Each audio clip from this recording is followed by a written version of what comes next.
non-tubercular mycobacteria, moraxella, which are slowly progressive, coagulous negative staph as well. And when we talk about recurrent, we are talking about viral keratitis. Always remember, once you get a viral keratitis, the secondary infection may be viral, may not be viral. But always try to remember that always ask for recurrence.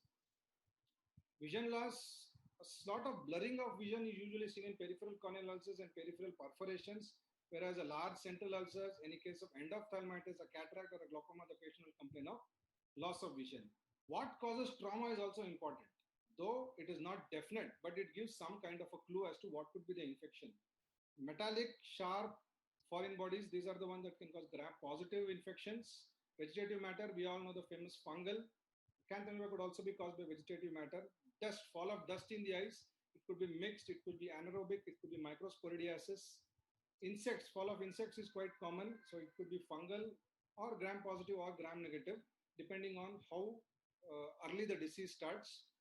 Tail of animals is something which we keep on listening to from the patient. So fungal keratitis is quite common.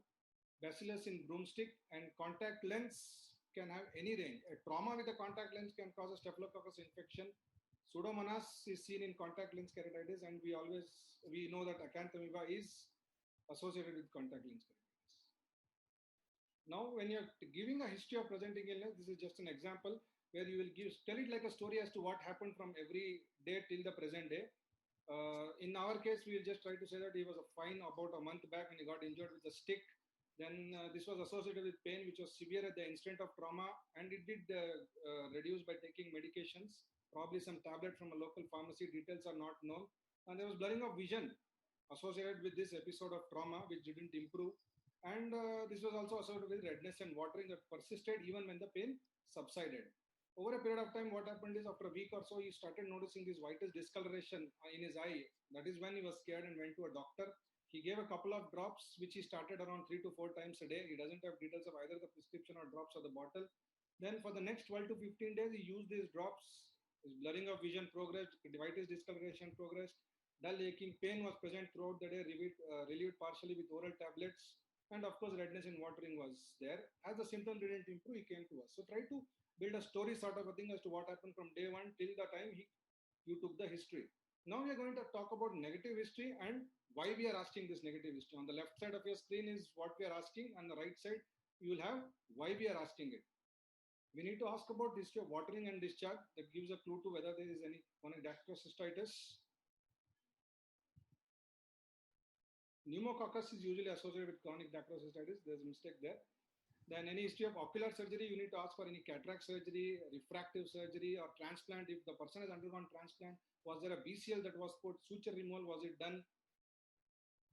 Then a general use of contact lenses, you need to ask about the type of contact lens using, is there any solution, whether there is an abuse, is using it for more than recommended hours, sleeping with it, or was there an injury while putting or taking out the contact lens. Then history of any topical medications not related to this disease. The patient could be a dry eye patient, an ocular surface problem, is using lubricants for a long time. Steroid abuse is something that is quite common in our country. It's unfortunately available over the counter. Patients on anti-glaucoma medication and NSAIDs can have ocular epithelial toxicity on the cornea. And we have our native medications that could be oil, milk, anything and everything. You need to ask history of allergy, any dry eye disease of the lids or ocular surface that gives a clue, like rubbing of the eyes, any watering, burning, not able to use the computer and laptops or read for a very long time. Any disease in the past, we already discussed about viral keratitis. We need to ask about the general status of the patient as well, diabetes, hypertension, any kinds of joint backaches because you have rheumatoid arthritis, you have Stevens-Johnson syndromes. Connective tissue diseases is an important history. Any history of immunodeficiency is also important. Transplant, immunosuppression, malignancies. Present treatment history as to what the patient took at this present is important. Especially look out for steroids because steroids can complicate your clinical picture. A general examination, because it's a long case, you need to go through a general examination also. Just ask the history of being a smoker and alcoholic because that again contributes to the disease process. Now we'll come to the ocular examination. Ocular examination, vision as such, Whenever Snellen's is possible, it has to be taken. If Snellen's is not possible, then you need to go into PL and PR there. This gives you a clue to how severe the disease is and where the ulcer is as such. More central the ulcer, more severe the severity of the ulcer, then you'll have worse the vision prognosis. You know, look for head posture and facial symmetry, and also other things you need to look for is presence of any lesions. Are there any zoster lesions? Is there any facial palsies, any abnormal blink rate? Is there some kind of exposure of the cornea, which can be is there any lag ophthalmos, any proptosis? Proptosis, decreased extraocular movements, is something that gives you a suggestion of that this could be going into panophthalmitis. In lids and agnosia is something that is very important and usually forgotten. You need to put pressure on the lacrimal apparatus to see whether there is any kind of discharge there, because that gives a clue to dacryocystitis cystitis. Any kind of lid edema is usually present in any severe cases. Look for any scars, fistulas, entropion, ectropion, blepharitis, MGDs. Is there any foreign bodies that is present in the upper tarsus or in the fornix? That also gives a clue as to what could be the cause. There can be something that you can write as well. There's no lid abnormalities, no entropion, ectropion. It gives a clue to the examiner as to you look for something. Conjunctiva, not specific, it doesn't give any much clue, but also look for papillae, look for membranes, look for any kind of discharge. There can be large papillae on the upper fornix causing the ulcer. Corneal ulcer, how to describe, we'll go in another slide in detail. Also look for surrounding cornea, which is important. Sclera, it is important because any kind of scleral involvement will change your management, where you have to start systemic antibiotics as well. And also in case of connective tissue disorder, there can be a sequelae to the previous disease process. In the anterior chamber, you look for the hypopyon. You see whether the hypopyon is mobile or not. Just make the patient lie down for 10 minutes, or you can just recline the slit lamp chair and wait for 10 minutes and again examine whether it is mobile or immobile.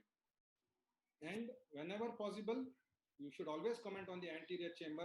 Do a Von Erichs grading, because shallowing of the anterior chamber could give you a clue towards microperforation, or flattening anterior chamber is seen in total perforation. Rest of the examination of the iris, pupil, lens goes as usual. Whenever possible, depending on the size of the ulcer, position of the ulcer, you can comment. Intraocular pressure, if you can't measure, digital, at least you should be in a position to comment digitally whether it is normal or raised. If no view of the, whenever possible, fundus has to be examined, but if it's not possible because of a large central ulcer, then you are supposed to do a B scan when you're telling about the investigations later. This is what we are going to discuss in the corneal ulcer. We're going to talk about the location, size, depth of the corneal ulcer, what is the shape and margin of the ulcer, dimensions of the epithelial defect, dimensions of the infiltrate, so both are separate, status of the surrounding cornea and vascularization, and what is the status of underlying endothelium. Of course, after this, you're supposed to talk about sensations, and you need to do fluorescein. Fluorescein staining and Seidel test is something which you can, Seidel test especially if you're suspecting any kind of perforation, and fluorescein staining, try to do it at the end of examination so that to exactly measure the epithelial defect, because if you do it at the starting, then it's going to smudge the stroma and you're going to lose most of your findings. So why the location of the corneal ulcer is important? Because it could be central, paracentral, or peripheral, or total. That is how you're going to tell about the location of the corneal ulcer. The shape of the corneal ulcer is important because different ulcers give different types of shapes. Bacterial could have a punched out, fungal, we all know have a dry looking with feathery margins. Herpetic is a dendrite, and acanthamoeba is a ring-shaped ulcers. Margins going to tell you whether it's an active ulcer, whether it's a healing ulcer, because a healing or a stellar ulcer gives you a well-defined margin, and active is an indistinct margins. You need to measure the epithelial defect separately because the size of the epithelial defect and the infiltrate do not match most of the time. Measurement is always along the long axis and 90 degrees opposite. Infiltrate, you need to measure the infiltrate separately, exactly in the longer axis and 90 degree apart. What is the depth? In depth, you're supposed to tell whether it is superficial, mid, deep, or total stromal thickness.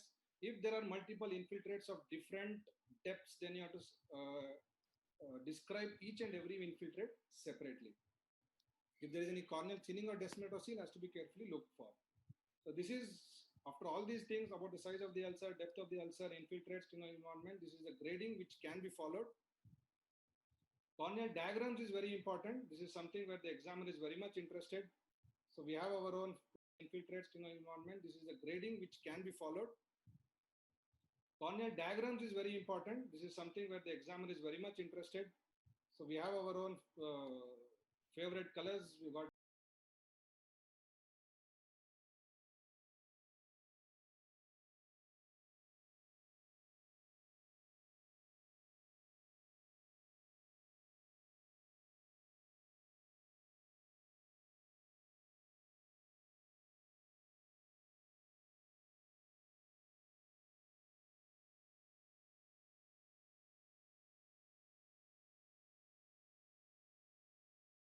black depicting all these things, blue for whenever there is edema, bulle, brown for pigments, iris, pupil, pus, yellow infiltrates and hypopyon, green you have defects, fluorescent stain, filaments, vitreous, red for whenever there is a vessel or hyphema. Always remember, first you should draw a frontal view as to what you're seeing anterior posteriorly. Then you take a slit view, name the slit as to which you are at which point, and then finally you will do the vital stains. Always try to draw lens and anterior vitreous separately if needed. When you're doing a frontal view of the cornea, you should draw details only on the cornea. Don't try to write what is there inside.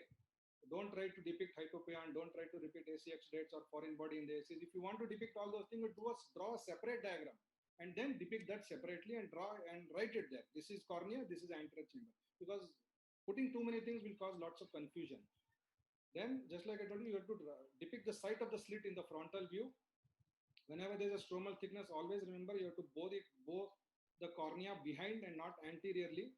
Then whenever there's thinning, you have to mention the percentage of thinning. 25%, 50%, 75%, that is okay.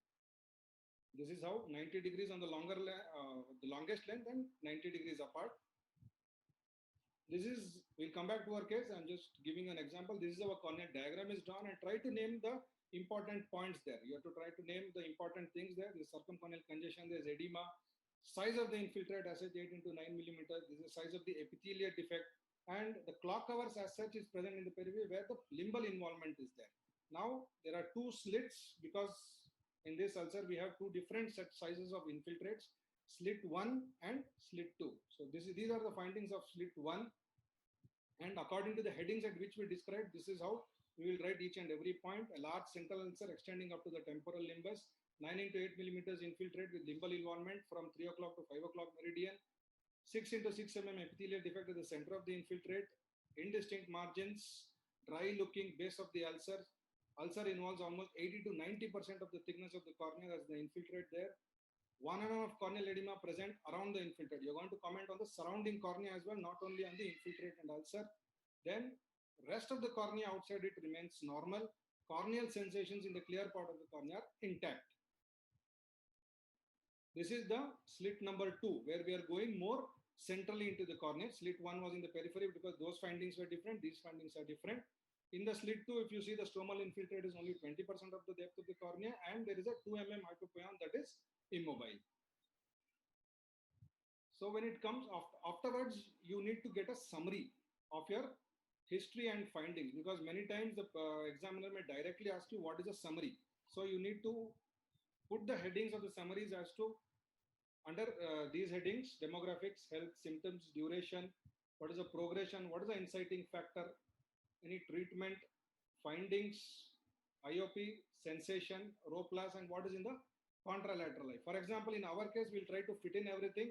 65-year-old female, no systemic history, a smoker and an alcoholic, who came to us with pain, diminution, redness, watering since 1 month, post-trauma with a sugar cane, had a gradual progression over 1 month with no details of previous treatment.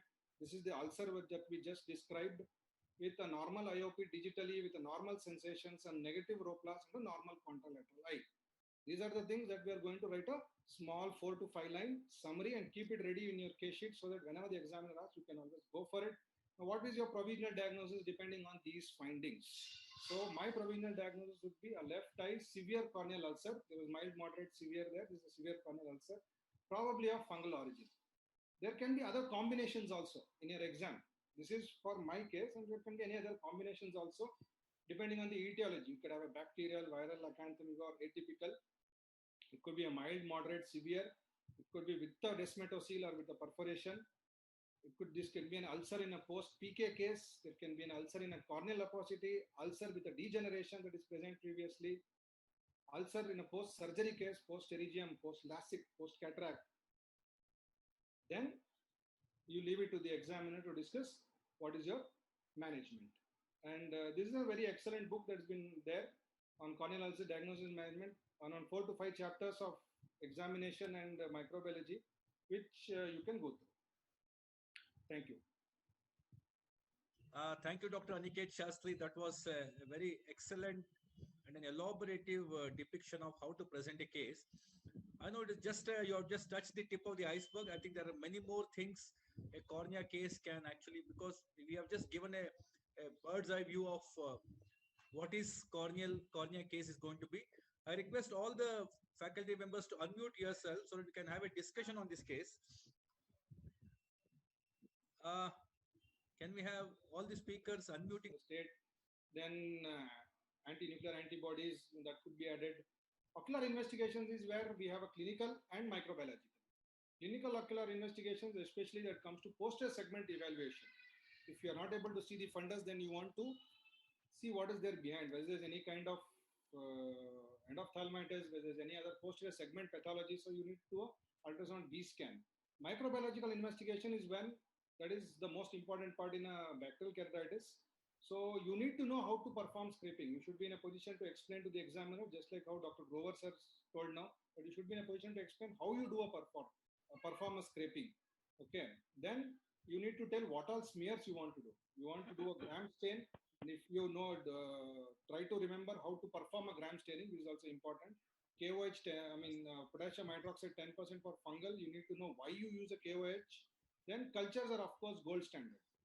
You have a blood culture, chocolate culture, and a seborrheic agar without cycloheximide. Without cycloheximide is important. We are using antibiotic, but we are not using cycloheximide because cycloheximide is used usually to prevent the saprophytic fungi, which is the most important, which are the ones which are causing the keratitis in our patients. And depending on, you need to know what are the different smears and different cultures in case the organism is different. Another thing is confocal microscopy is one of the investigations which are important. I mean, one of the investigations, especially in fungal and acanthamoeba patients, there's a criteria for significant positive culture which is present in most of your textbooks. There's a Jones criteria which is going to give you what are the clinical, what is the criteria to diagnose that this is a case of positive culture. In case your culture is negative, if you're not able to take a biopsy, what are the other options that are available? You can use a suture biopsy or you can do a corneal biopsy. Those are the two things. And then if it is a non-healing ulcer, you're not acting, none of your organism is acting. If they could ask what is the next step, next step will be to stop all the treatment for 48 hours, then repeat your scraping and microbiological evaluations. Especially gram stain and KOH, probably the senior faculty will be in a position to tell you whether they asked or not, but probably you should know how it appears under the microscope in a way. And you should be in a position to tell what are the common agents that are available for therapy for a gram-positive cocci, for a gram-negative cocci, for a gram-negative rods, for mycobacteria, nocardia, or viruses, fungal and acanthamoeba. And then the surgical aspect of treatment. When do you want to give an intracameral, an intrastromal, role of debridement? When do you want to do a glue, tarsorrhaphy, AMT, pudding, tenonplasty, or what are the indications of keratoplasty? When do you want to give topical? When do you want to give systemic antibiotics is also one of the questions. So these are some of the things to know other than what we are talking about now. Sir. Thank you, Dr. Aniket. I think we have a lot of questions already lined up. I think we'll come back to all these once we finish the case presentations. Now I request Dr. Deepti Joshi. She is in the Department of Pediatric Ophthalmology and Strabismus at M.M. Joshi Eye Institute, Hubli. So she will be presenting a case of nerve palsy, and obviously this is